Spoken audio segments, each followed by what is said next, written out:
Olá, alunos QI. Pois é, vamos conversar sobre o pós-Fordismo. Conversamos sobre o Fordismo, Taylorismo, e agora vamos falar sobre o pós-Fordismo ou Toyotismo. Que olha, gente, a visão produtiva da terceira revolução industrial foi muito diferenciada da segunda. Veja, a questão de um século, o mundo viu uma transformação, uma velocidade de transformação extremamente voltada para o lucro. Nunca se pensou tanto em lucro como no pós-Fordismo.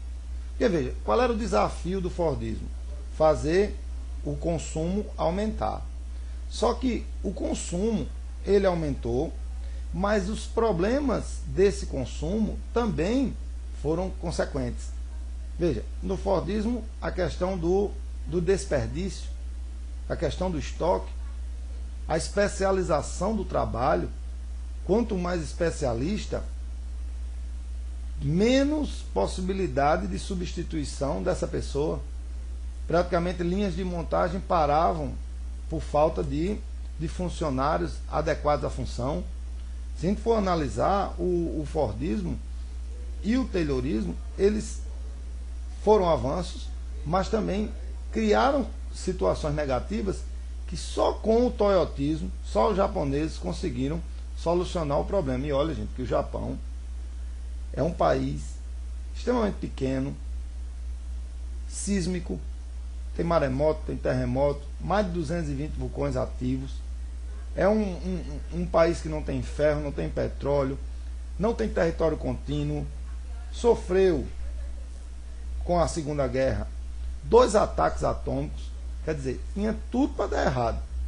A Toyota praticamente depois da Segunda Guerra estava arrasada, mas com incentivo americano, o chamado Plano Marshall, o que foi que aconteceu?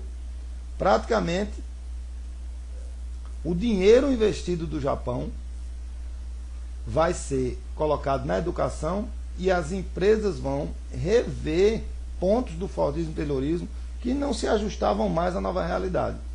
Até porque, gente, analise, o mercado consumidor pós-Segunda Guerra ficou menor.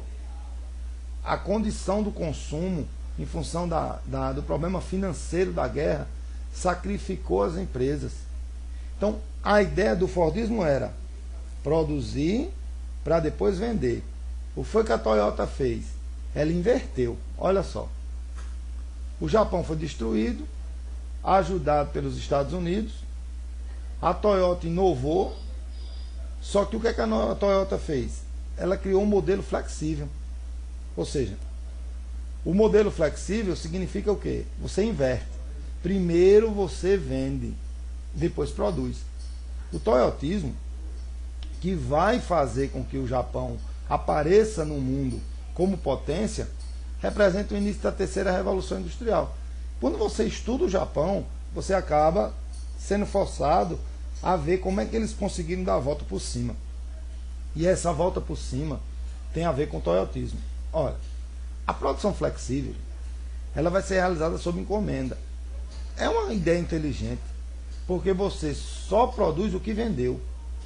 Então, essa ideia, ela força você a reduzir estoques. Claro, evitando o desperdício e, ao mesmo tempo, espaço, que é um dos maiores problemas que o Japão enfrentou e enfrenta no seu cotidiano. Espaço físico, estoque em uma fábrica toma muito espaço. Então, basicamente, eles solucionaram vários problemas, porque aí não vai ter risco à demanda. Outra coisa, utilização de robótica e informática no processo produtivo. Como assim robótica? O robô não adoece, robô não engravida, não chega atrasado, robô não pede férias, não pede aumento. A robótica, ela é simplesmente uma revolução que vai substituir o homem da maneira certa, com muito mais precisão, com muito menos margem de erro. A robótica vai para a fábrica e a informática também, gente. Porque a informática, os computadores vão ser reduzidos, e essa redução de informações vai proporcionar uma agilidade dentro da fábrica. Porque você vai ter o computador em rede, onde as pessoas vão se deslocar menos, onde a circulação de informação vai ser maior, onde a agilidade e a eficiência vão ficar toda à prova. Robótica e informática, e uma coisa fantástica, uma outra situação assim, revolucionária, a aproximação entre produtor e fornecedor. Porque um dos problemas do Japão era o seguinte: a Toyota não produzia tudo que o carro tinha. Então muita coisa vinha de fornecedores terceirizados. Só que a distância. Então imagine pneu. Um lote de pneu vindo de navio e de repente um atraso. Eles tinham. Como é que eles iam entregar? O que é que os japoneses entenderam? Que era muito mais fácil abrir uma filial próxima da fábrica. Num raio de 20 quilômetros, eles colocavam tudo o que precisava ser terceirizado. E aí na hora de vender o carro, eles já estavam acionando toda a máquina produtiva para funcionar ao mesmo tempo. Analise que coisa perfeita. Você vai ter uma reposição imediata das peças no estoque. Como assim? Simplesmente, na hora que a peça vai sendo utilizada na fábrica, que ela saiu do estoque por uma necessidade, ela automaticamente vai sendo refabricada. Essa lógica, ela é quase que não é inversa totalmente ao Fordismo, mas ela é complementar ao Fordismo. Porque veja, célula de trabalho. Qual problema do Fordismo chamava mais atenção num dia de produção? A falta do trabalhador ou a impossibilidade dele ocupar a função de um outro colega? Aí o que é que o toyotismo fez? Criou células de trabalho. Como assim célula de trabalho? Cada operário ele tinha a obrigação de saber fazer no seu setor todas as funções. Veja, isso hoje está sendo estendido até o futebol. Até no futebol você percebe, num time como o Barcelona, um jogador com condições de jogar em várias posições. Essa ideia, ela vai salvar o modelo, porque ela vai agilizar de um modo que vai se poder realizar o just in time. O método just in time, ele vai, no justo tempo, no tempo imediato, no tempo ideal, o produto vai chegar à mão do cliente. Porque o ocidental, veja, os japoneses estavam trabalhando para os ocidentais. E o ocidental odeia esperar. Então qual era a ideia? Produzir mais rápido, entregar mais rápido, de acordo com a conveniência do cliente. Essa ideia, ela vai ser possível por conta de tudo que nós falamos. A produção foi feita sob encomenda. Não houve desperdício de tempo. Houve uma agilização pela relação de fornecedor e produtor. Praticamente todos os prazos foram cumpridos. O produto pronto, só falta entregar. E aí, essa lógica de entrega do produto, ela vai dar margem para personalizar o produto.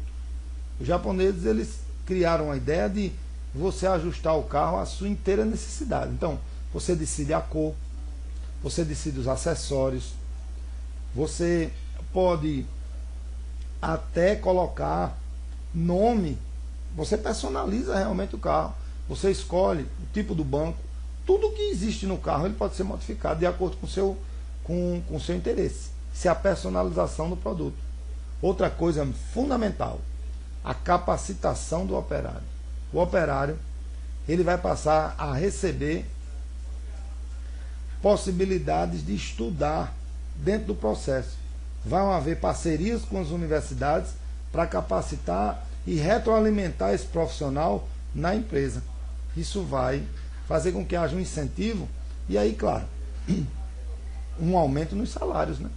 Porque a margem salarial do operário japonês ela é muito superior a muitos países ocidentais.